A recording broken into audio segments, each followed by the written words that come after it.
ดียิ่งด้วยญาณหากให้พ่อลูกเจอกันก็เป็นอุปสรรคกันในการบรรลุธรรมนั้นทันทีด้วยพระอภินิหารพ่อลูกจึงไม่เห็นกันชั่วคราวก่อนทำเกิดนี้ครั้นเมื่อเศรษฐี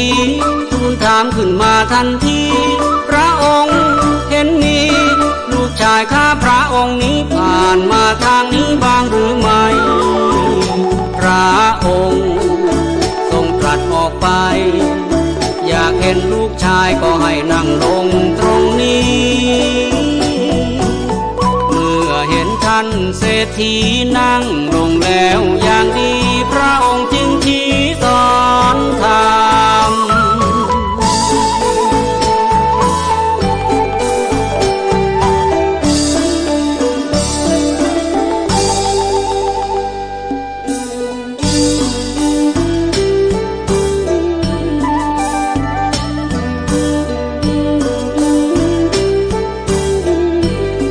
พร้อมทั้งยศให้ไปรับบิณฑบาตทที่คฤหาสน์ของตนในเช้าวันนั้นด้วยเมื่อท่านเศรษฐีกลับไปแล้วยศกุลบุตรได้กราบทูลขอบรรพชาอุปสมบทพระบรมศาสดาก็ทรงประทานบรรพชาให้ด้วยพระดำรัสว่าท่านจงเป็นภิกษุมาเถิดทำอันเรากล่าวดีแล้วท่านจงประพฤติพรหมจรรย์เถิดในครั้งนี้พระองค์ไม่ได้ทรงตรัสคำว่าเพื่อทำที่สุดทุกข์โดยชอบเพราะว่าพระยศนั้นได้ถึงที่สุดแห่งทุกข์ก่อนบรรพชาแล้วในทันใดนั้นก็มีผ้าจีวรมาคลุมกายพระยศทั้งบาทก็มีมาหนวดและเกศาก็หายไปด้วยมหาบุญญาฤทธิ์อันมหัจฉริยะของพระสัมมาสัมพุทธเจ้า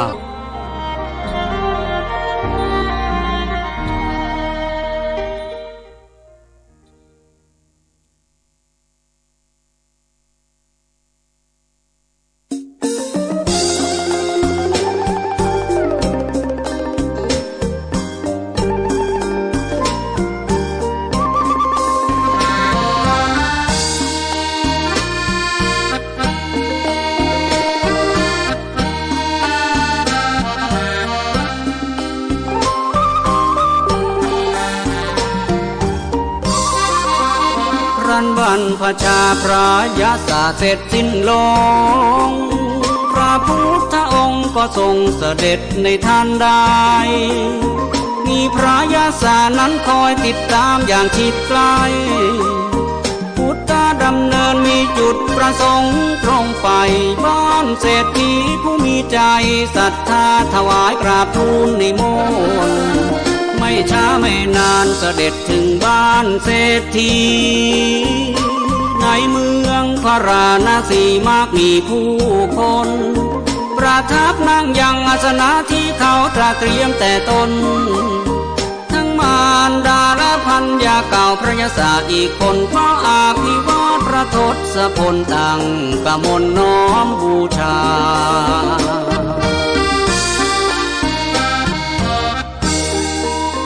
พระพุทธองค์ทรงตรัสพระธรรมสอนสั่งสองหญิงนิ่งฟังจิตเกิดกระจ่างในไม่ช้าเทศจบลงได้ธรรมจักสุได้บรรลุถึงขั้นพระโสดาขอถึงพระรัตนตรัยเป็นสารณะไว้จวบจนสิ้นสูญชีวาทั้งสองนางนี้จึงได้ชื่อว่าเป็นปฐมอุบาสิกามาก่อนใคร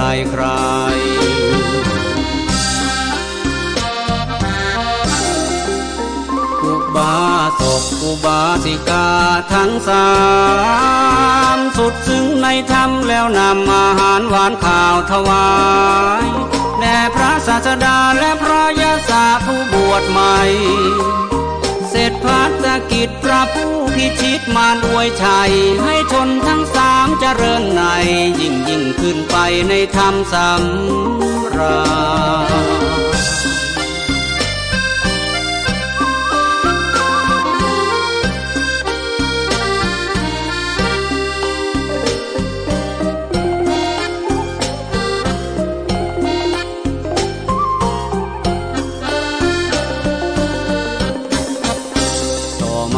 มีลูกเศรษฐี4 คนด้วยกัน เป็นสหายสนิทนั้นของพระยาศมาแต่เนิ่นนา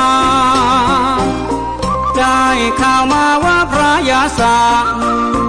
ออกบวชเป็นพระละไม่ปองครอบครองเรือนชาจึงพากันมาหาพระยาศณป่าอิสิปตนมฤคทายวัน พระยาศจึงพาเพื่อนทั้ง4นั้นเข้าเฝ้าจอมท่านองค์พระบรมศาสดา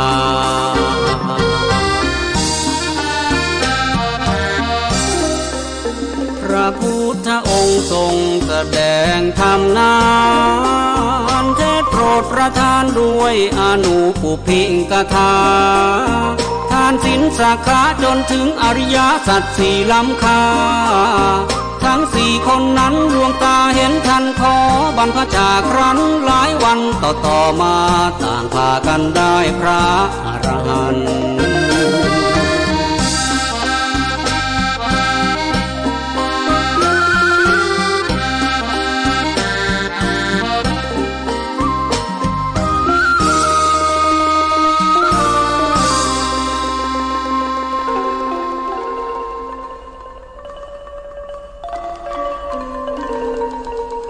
ยังมีสหายของพระยศอีก50 คนได้ข่าวว่าพระยศออกบรรพชาทั้งหมดจึงพากันมาเยี่ยมพระยศก็พาสหายทั้ง50 คนเข้าเฝ้าฟังธรรมจากพระบรมศาสดาจนได้ดวงตาเห็นธรรมทั้งหมดกราบทูลขอบรรพชาพระบรมศาสดาก็โปรดประทานให้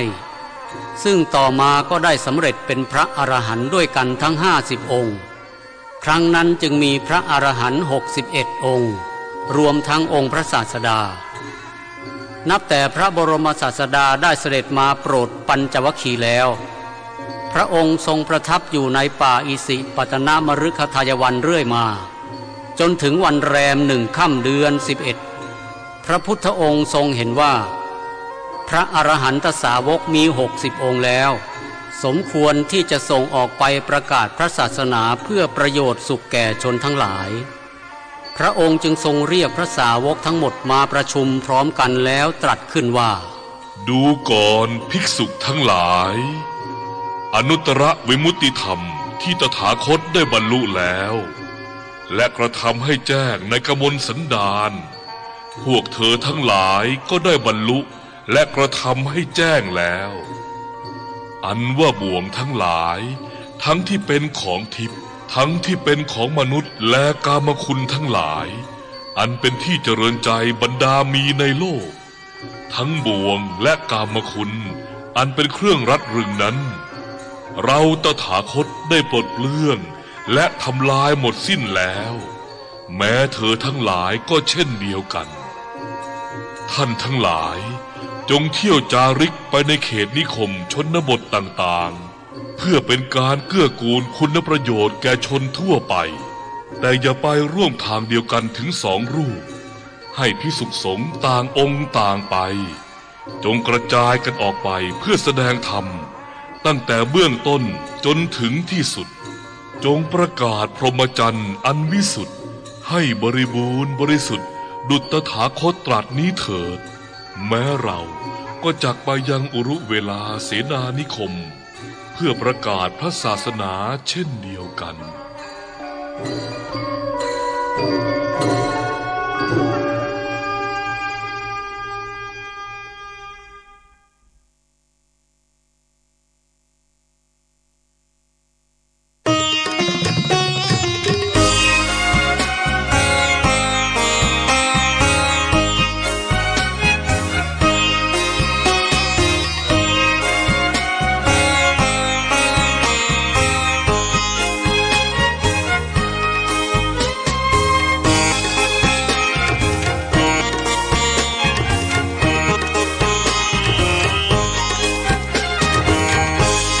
อนันตญาณมุนีตรัสวจีสิ้นลง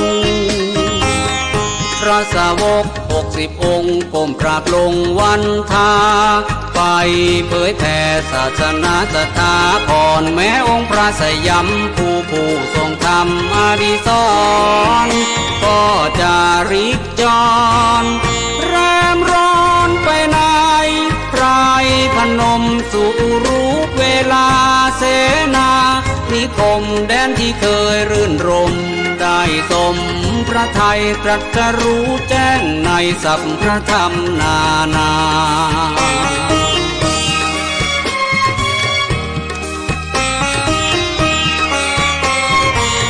ระยุระยะระหว่างทางถึงกลางพงไพรแวะเข้าพักอาศัยใต้ร่มไม้งามตาในไร่ฝ่ายแห่งหนึ่งใกล้มักขาเพื่อพักผ่อนอิริยาบถบางการประทับอยู่ไม่นานก็มี30 พระกุมารขัตติยาราชวงศ์โกศลพากันนำภริยาหาความสำราญบานใจแต่อีกหนึ่งองค์ไม่มีภริยามา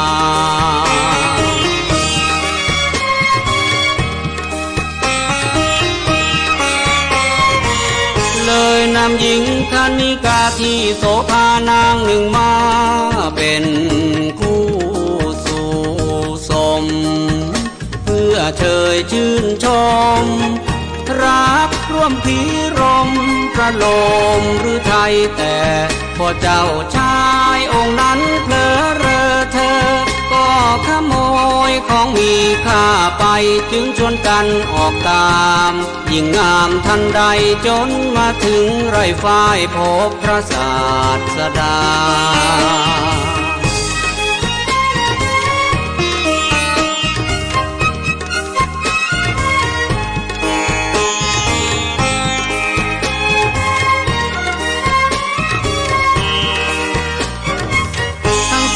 30 พระกุมารนั้นพากันตรงเข้ามากราบทูลถามพระศาสดาเห็นหญิงหนึ่งมาแถวแนวป่านี้นั้นบ้างหรือไม่หญิงที่ว่านี้ที่เที่ยวตามหาก็เพราะว่าเธอขโมยของไปจึงดันดนคนหาทั่วป่าพงไพรยังไม่มีผู้ใดได้เจอสักที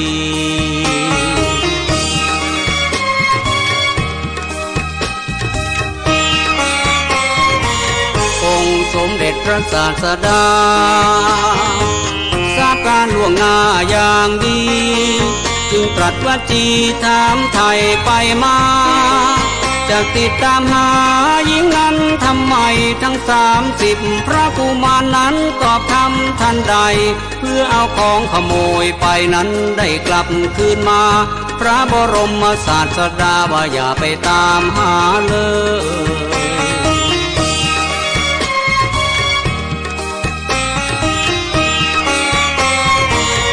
ยตามหาสัจธรรม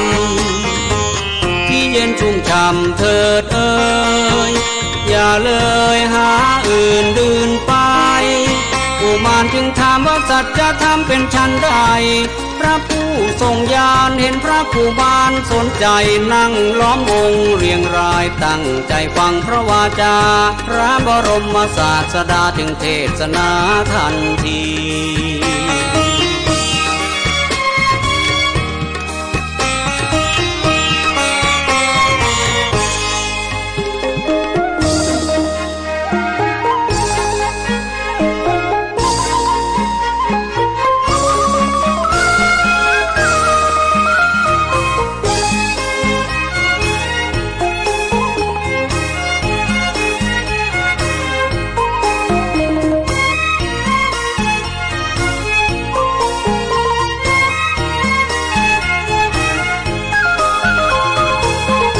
พระวิสุทธิพุทธองค์ก็ทรง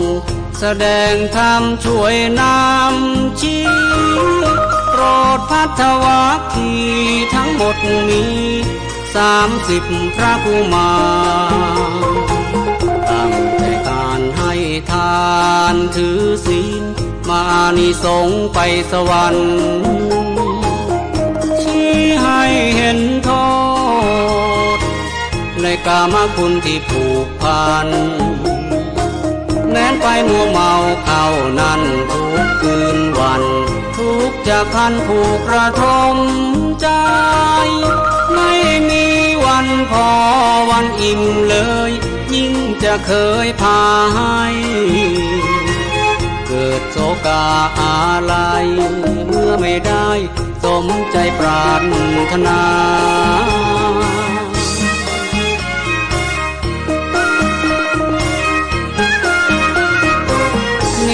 คำมาการบวชบ่มอบรมจิตใจออกจากกำหนัดอันมากมา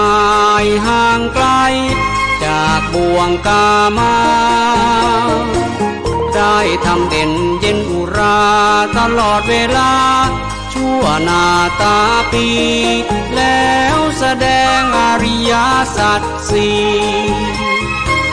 พอจบภัทวัคคีย์ก็ได้ดวงตาเห็นธรรม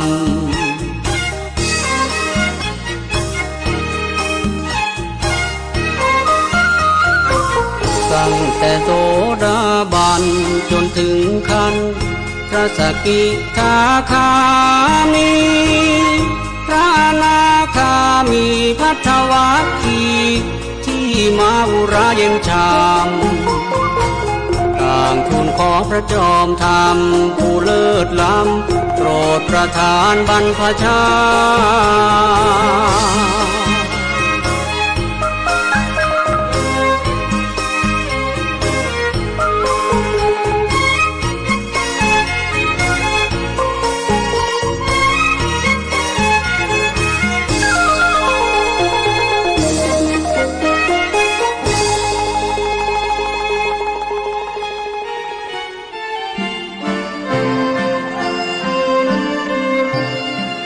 พระพุทธองค์จึงทรงประทานการอุปสมบทให้ด้วยเอหิภิกขุอุปสัมปทาแล้วสั่งให้ไปบำเพ็ญสมณธรรมพร้อมเผยแผ่พระศาสนาทั้ง30 องค์นั้นมิให้แยกย้ายกันไปเหมือนพวกแรกเพราะว่าพระภัททวคีทั้ง30 องค์นั้นยังไม่มีองค์หนึ่งองค์ใดได้บรรลุพระอรหันต์เป็นอเสขบุคคลการที่พระพุทธองค์ทรงตรัสให้ไปพร้อมๆกันนั้นก็เพื่อจะได้ว่ากล่าวตักเตือนกันปรึกษาธรรมกันในการปฏิบัติธรรมที่สูงขึ้นไปพร้อมร่วมใจในการเผยแผ่พระศาสนาส่วนพระพุทธองค์ก็มุ่งตรงเสด็จไปยังอุรุเวลาเสนานิคมเพื่อโปรดชดิน3 พี่น้องซึ่งตั้งอาสมอยู่ใกล้ฝั่งแม่น้ำเนรัญชรามีลัทธินับถือในการบูชายันคนโตชื่ออุรุเวนลกัสสปะมีบริวาร500 คนน้องชายคนที่2ตั้งอาสมอยู่คุ้งน้ำถัดไปชื่อนาทีกัสสปะมีบริวาร300 คนน้องชายคนเล็กชื่อขยากัสสปะตั้งอาสมอยู่คุ้งน้ำถัดออกไปอีกมีบริวาร200 คนเมื่อพระพุทธองค์เสด็จถึงสำนักของอุรุเวนลกัสสปะและได้พบเจ้าสำนักพระองค์ทรงเจรจาเพื่อขอพักณสำนักนั้นสัก1 ราตรี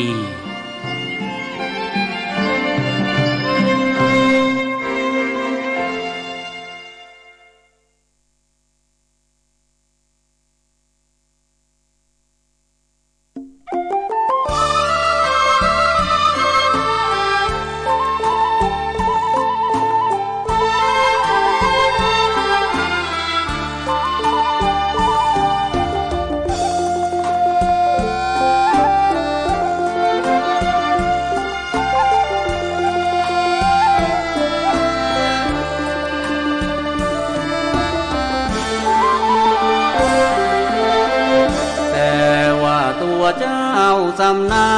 กไม่อยากให้พักด้วยประจักษ์รู้ดีว่าต่างลัทธิกันมีควรผูกพันพึ่งพาฝ่ายเบี่ยงว่า ไม่มีที่พักว่างเลยนาทาน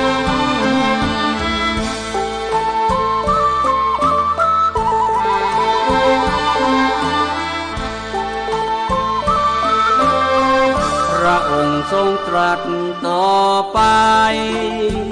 ขอพักอยู่ในโรงไฟบูชายันแม้ท่านไม่หนักใจเกินไปเท่านั้นจะขอท่านพักในนั้น1 ราตรี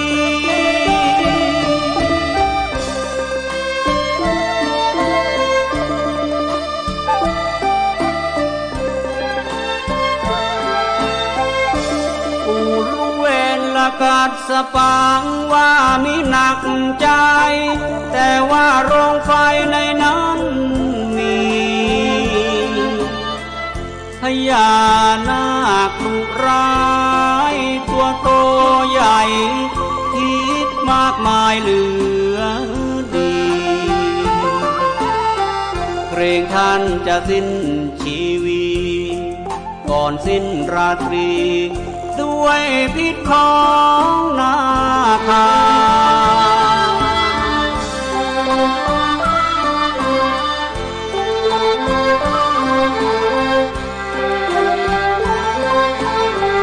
รัดแก่ชดินทันใดพญานาคไม่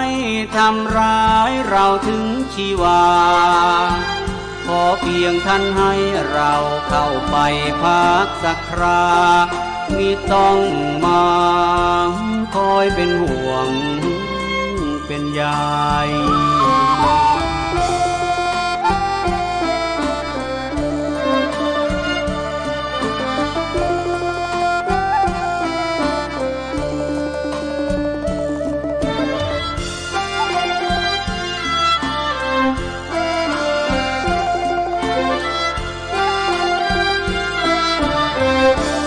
กัดสปังชดินเห็นองค์มุนินยืนกรานมีเกรงโพยพายจึงว่าดูก่อนสามณะผู้มาไกลงั้นจงเข้าไปพักอาศัยตามต้องการ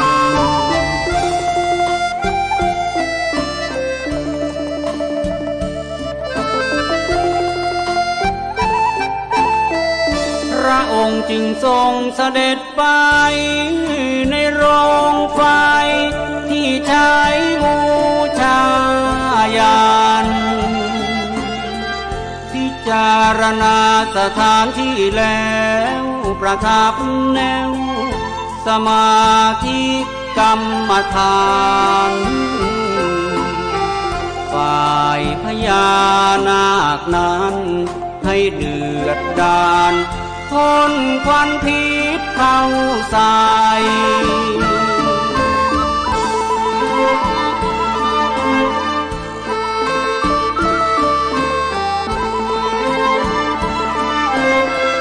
พระองค์จึงทรงแสดงฤทธา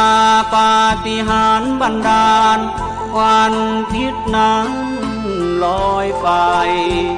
สัมผัสเนื้อหนังเอ็นและกระดูกของนาครานเจ็บปวดกายพิษนาเพื่อหายไปไม่นาน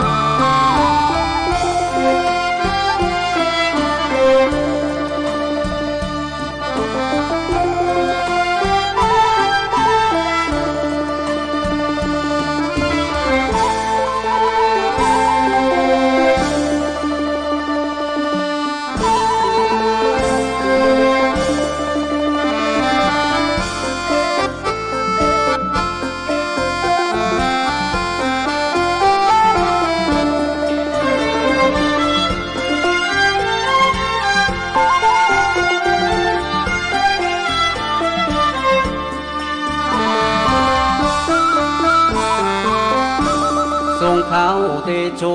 กสินสมาบัติเกิดเปลวไฟจำรัดรุ่งโรจน์โชตรการ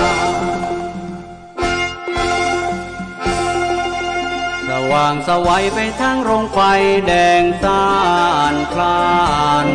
พุ่งปานดังเพลิงเผาชะดินเห็นเขา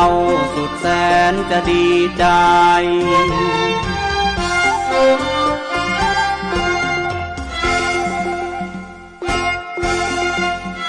สมณะคงตายในกองไฟแน่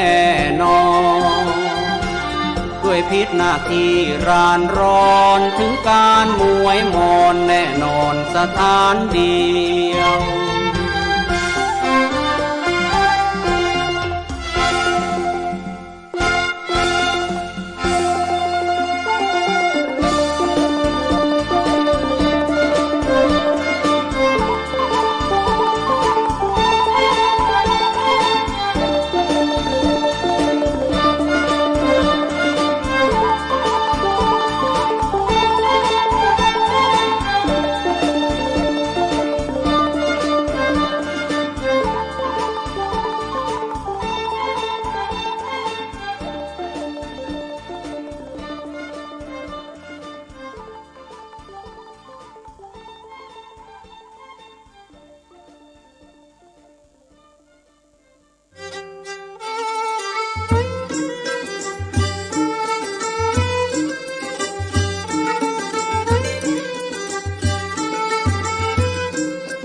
พระพุทธองค์ทรงกำจัดฤทธิเดชของพญานาคได้แล้ว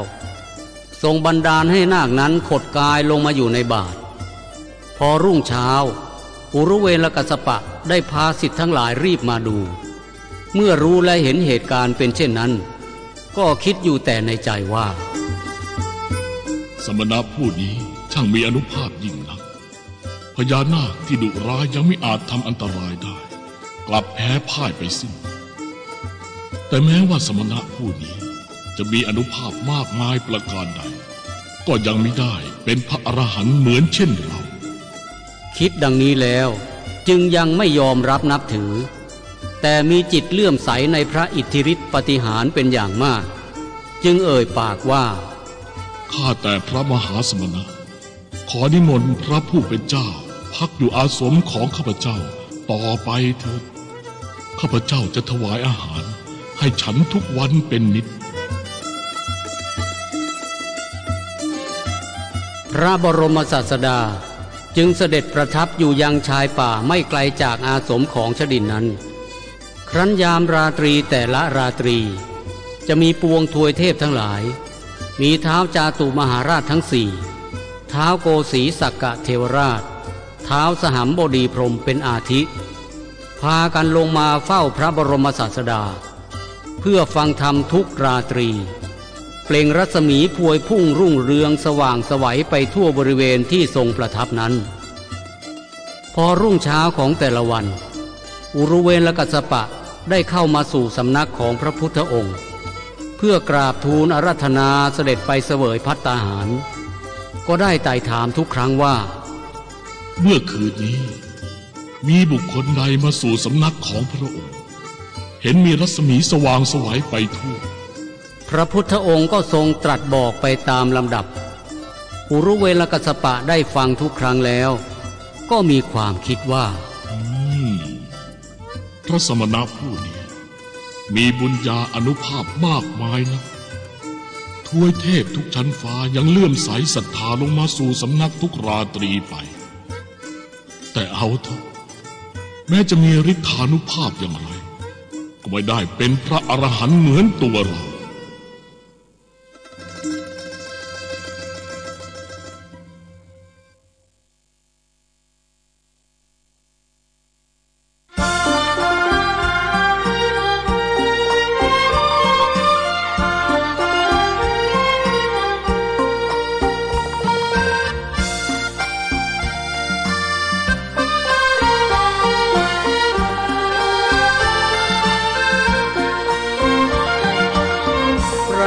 อยู่ใกล้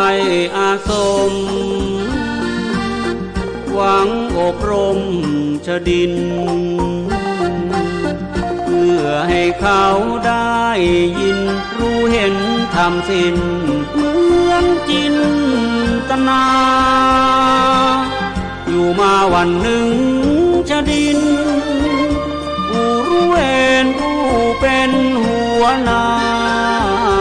รู้ข่าวฝูงชนจะมานำของบูชามาถวายมากมีหากมาเห็นสามณะผู้นี้แสดงปาฏิหาริย์ลาบสักการะนั้นเขาคงพากันโยกย้ายทันทีมีมาถวายให้เราต้องอาบเช้าแล้วจะทำยังไงดีวันรุ่งนี้อย่าให้เธอมาสู่ที่นี้ได้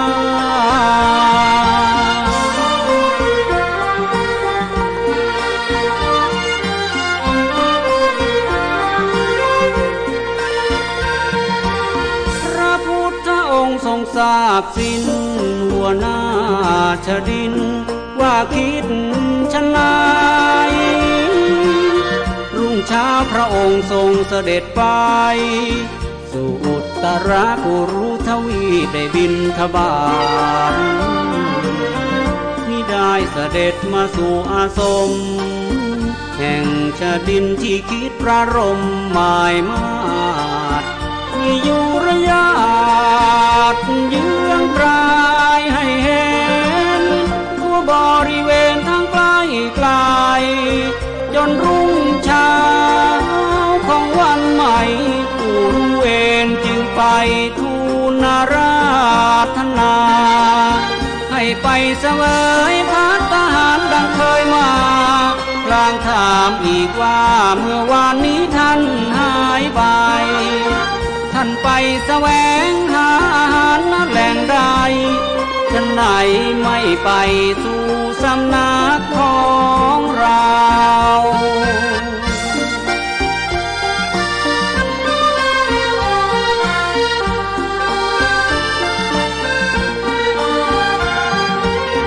พระจึงตรัสคำคายว่ารู้ในเรื่องราวทั้งหมดเมื่อวานตอนเช้านั้นเรารู้ดีว่าท่านมิได้มีความต้องการให้เรานั้นเข้าไปชดินได้ยินคำคายรู้สึกใจหายวาบทั้งหมดที่เราคิดไปแล้วใยฉะไหนท่านทราบท่านนี้มีอานุภาพนับว่าน่าอัศจรรย์รู้วาระจิตของเราทุกเรื่องราวที่เราคิดนั้นแต่ว่ายังไงก็ไม่ถึงขั้นเป็นพระอรหันต์เท่าเทียมเรานี้พระสามณะอานุภาพมากมีก็ยังไม่ดีเท่าเรานี้อรหันต์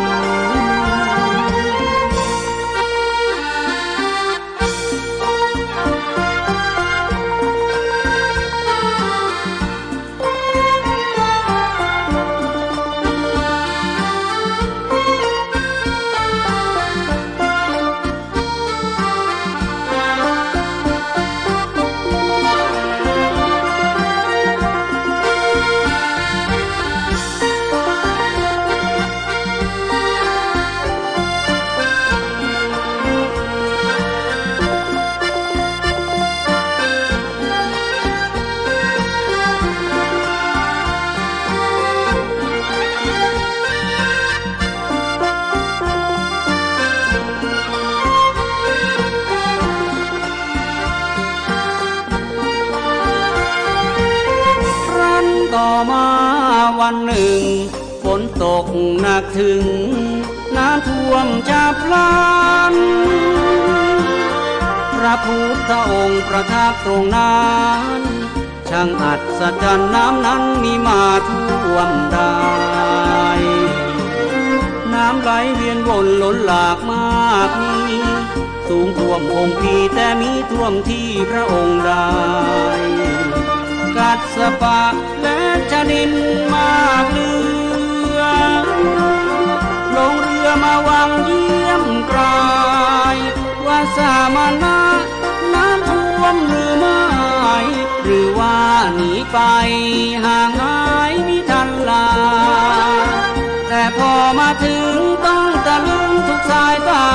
พระบรมศาสดาเสด็จเดินจงกรมอยู่ฝุ่นตาลบไปน้ำมีไหลพรางพรูกัดสปะร้องกู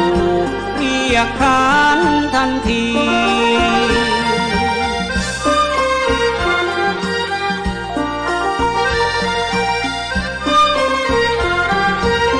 พระพุทธองค์ทรงขานรับ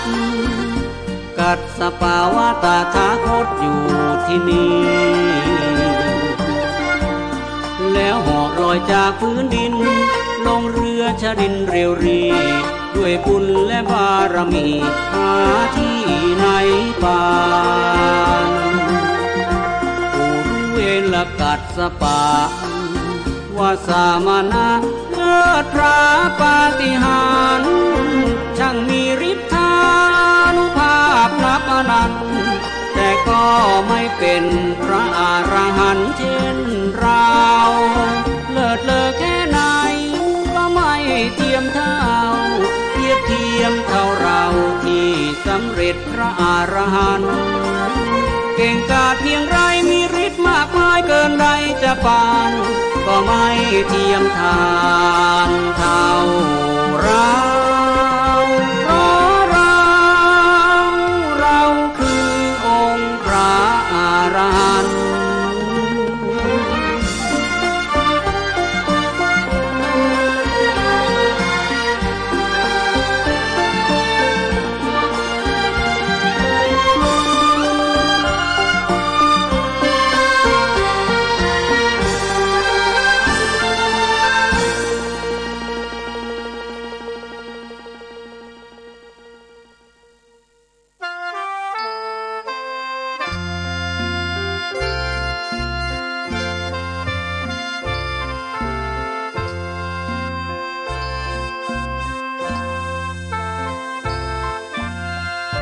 เป็นเวลา2 เดือนที่พระบรมศาสดาทรงแสดงพระอิทธิฤทธิปาฏิหาริย์เพื่อทรมานอุรุเวลกัสสปะโดยอเนกประการแต่อุรุเวลกัสสปะก็ยังมีสันดานกระด้างอวดดื้อถือทิฏฐิว่าตนเป็นพระอรหันต์อยู่เช่นนั้นไม่เปลี่ยนแปลงพระพุทธองค์จึงทรงมีพระดำริว่าตถาคตจะยังโมฆะบุรุษชดินให้สิ้นพยศลดมานะละทิฏฐิเกิดสติหันมาตรองมองเห็นเหตุได้เกิดสลดสังเวชตนเองให้ได้ในครานี้จึงเอ่ยพระวาจาตรัสแก่อุรุเวลกัสสปะว่าดูก่อนกัสสปะตัวท่านมิได้เป็นพระอรหันต์อีกทั้งแนวทางแห่งการปฏิบัติของท่านนั้นก็ไม่ใช่ทางอันนำไปสู่เพื่อบรรลุพระอรหันต์แต่เป็นทางอันห่างไกลจากมรรคผลนิพพานฉะนั้นท่านจึงถือตนว่าเป็นพระอรหันต์ท่านอย่าหลอกลวงคนอื่นและโกหกตนเองอีกต่อไปเลยเพราะความจริงนั้นตัวท่านยังไม่ได้บรรลุโมฆะธรรมอันใดทั้งสิ้นท่านจะอวดดื้อถือทิฏฐิอยู่อย่างนี้ย่อมไม่เป็นการสมควรอย่างยิ่งดูก่อนกัสสปะแม้ท่านยอมรับความจริงละทิ้งความดื้อรั้นหันมาฟังและปฏิบัติตามคำสอนของเราท่านจะได้พบกับแสงแห่งอริยะได้บรรลุพระอรหันต์ในช่วงเวลามินานเลย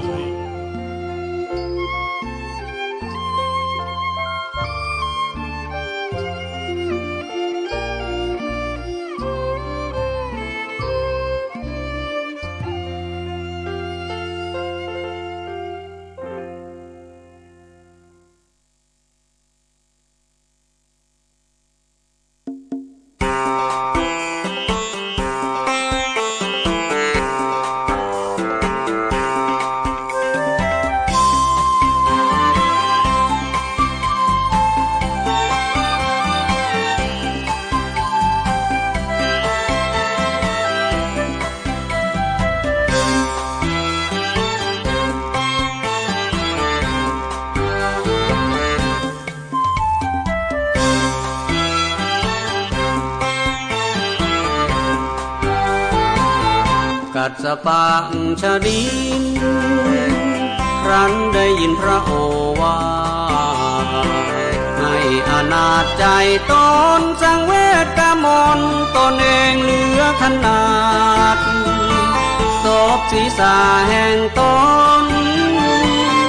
แก้พระยุคลละบาทน้อมอภิวาทกราบทูลพระศาสดาขอบวชทันใด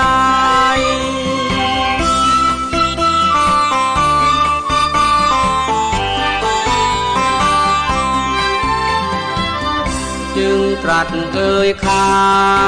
นตัวท่านเป็นอาจารย์ใหญ่จงบอกชาวดินทั้งหลายทั้ง500 รายได้ยินยอมพร้อมท่านเราจึงจะยอมให้บรรพชาพร้อมกันอุรุเวลกัสสปะ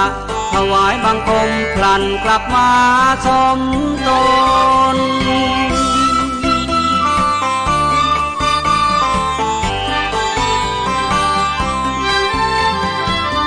บอกสิทธิ์ทั้งหลายทุกรายทวนหน้าเมื่อจบคำปรึกษาแล้วพร้อมกันมาหาองค์พระทศพลลอยเครื่องบริขารทั้งหลายลงสายชนองค์พระทศพลประธานเอหิภิกขุทุกคนไป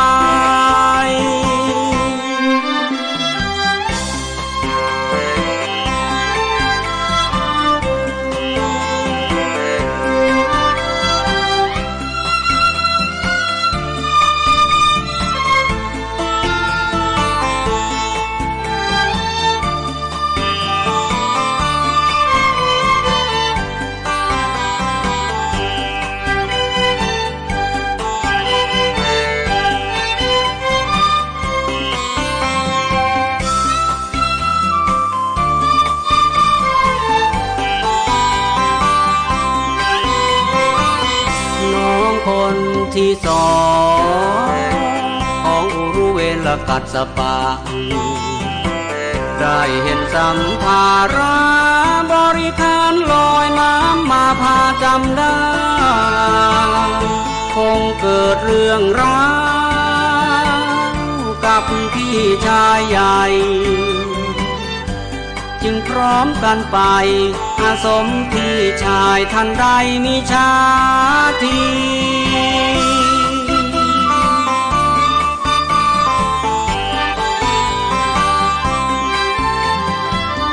ถามไทยได้ควา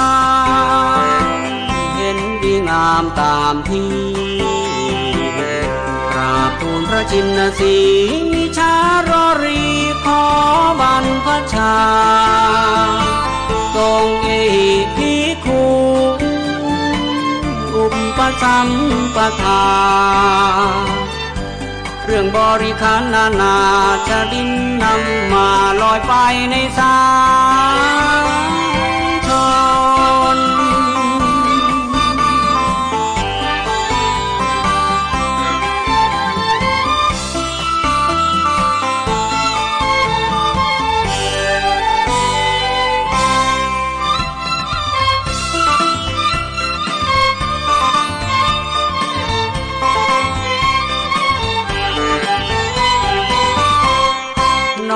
คนที่3นามขยากัสสปะเห็นแจ้งจากเครื่องบริการนั้นลอยป่าปนของต่างๆมากมายนั้นเป็นเครื่องหมายของพี่ชายตนจึงรวมพลจรดลไปหาพี่ชาย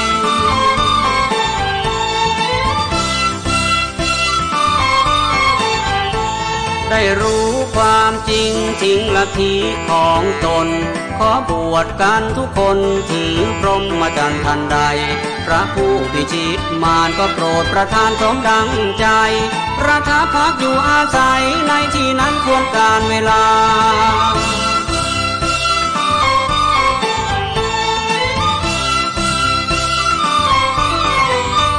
แล้วจึงเส ด็จนำพาภิกษุทั้งหมดนั้นนาไปยังขยาศีสะตามบน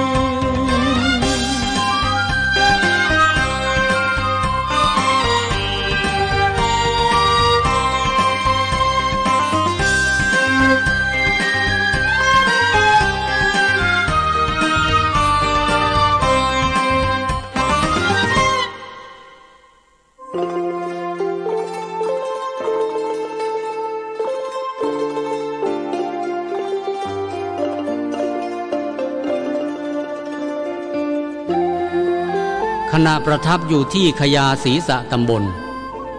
พระพุทธองค์ทรงเล็งเห็นด้วยพระญาณว่าหมู่ภิกษุชดินทั้งหมดนั้นมีจิตพร้อมแล้วที่จะรับฟังพระธรรมเทศนาพระองค์จึงทรงตรัสเรียกมาประชุมพร้อมกัน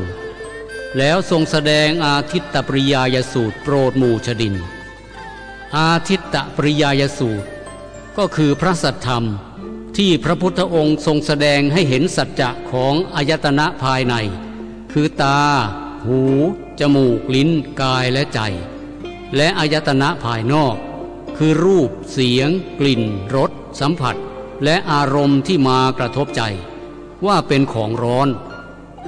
เพราะถูกเผาด้วยไฟคือไฟราคะโทสะโมหะทั้งนี้เพื่อให้ถูกกับอุปนิสัยของหมู่ภิกษุชดินที่ในอดีตเคยนิยมกระทำการบูชาไฟ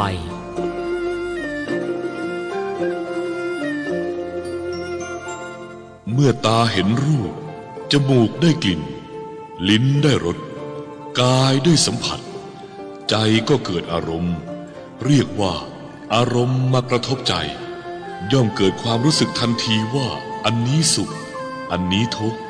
อันนี้ไม่สุขไม่ทุกข์สิ่งทั้งปวงนี้ล้วนทำให้เกิดความเร่าร้อนเหมือนถูกเผา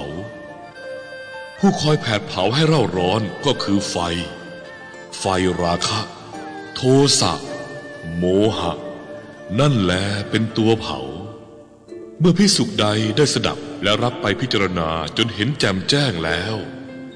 ย่อมมีความเบื่อหน่ายในรูปเสียงกลิ่น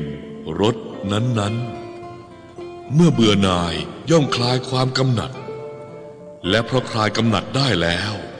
จิตย่อมผ่องแผ้ววิสุทธิ์หลุดพ้นได้หมู่ภิกษุชดินน้อมจิตติดตามพระกระแสธรรมจากพระสุรเสียงอันไพเราะอ่อนนุ่มทุ้มกังวานปานเสียงเท้ามหาพรหมของพระบรมศาสดาจิตก็หลุดพ้นจากนานาอาสวะกิเลสได้สำเร็จเป็นพระอรหันต์พร้อมกันทั้ง1,003 องค์ในครานั้นสมเด็จพระผู้มีพระภาคเจ้าทรงประทับอยู่ขยาศีสะตำบลพอประมาณแล้วก็เสด็จพาภิกษุอรหันต์ทั้งหมดมุ่งตรงสู่นครราชคฤห์เพื่อหวังประกาศพระศาสนาและจะได้ปลดเปลื้องปฏิญญาที่เคยให้ไว้กับพระเจ้าพิมพิสารก่อนการตรัสรู้ครั้นถึงแล้วเสด็จเข้าประทับณสวนลัทธิวันใกล้กรุงราชคฤห์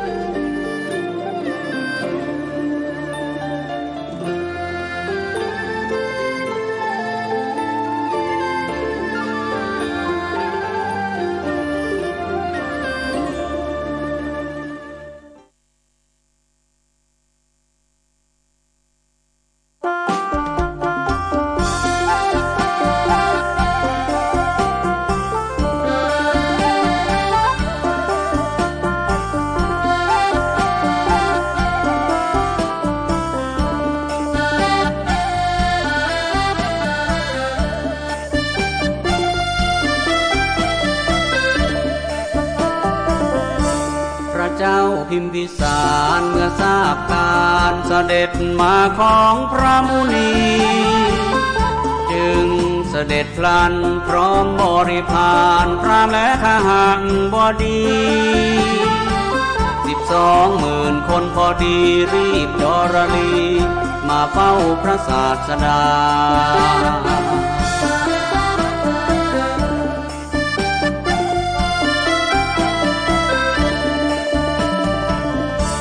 มาถึงลัทธิวันแล้วจอมราชันไม่พลันเนิ่นช้าทรงน้อมกราบวันทาองค์ศาสดาพระมหามุนี แต่ข้าราชการบางกลุ่มกราบกรานบางนั่งเฉยดูท่าทีบางบอกโคดชื่อตนนี้บางพวกก็มีปริวิตกต่างกัน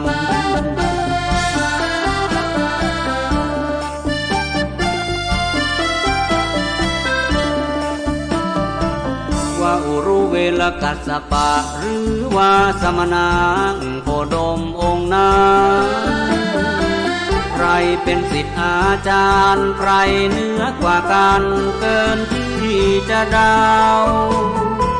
ส่วนพระสัพพันยูยังทราบความรู้สึกของคนทุกเหล่าหวังจะคลายบรรเทาความสับสนของทุกคนให้หมดไป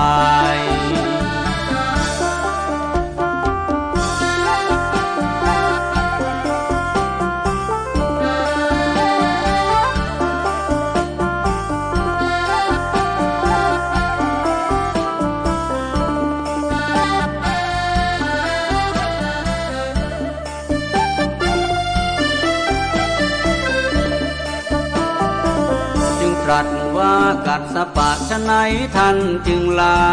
เลิกบูชาไฟท่านเห็นโทษอย่างไรถึงไม่ใส่ใจบูชาเพื่อเกื้อกูลพระเถระกราบทูลไปบูชาไฟล้วนมุ่งหมายกามคุณ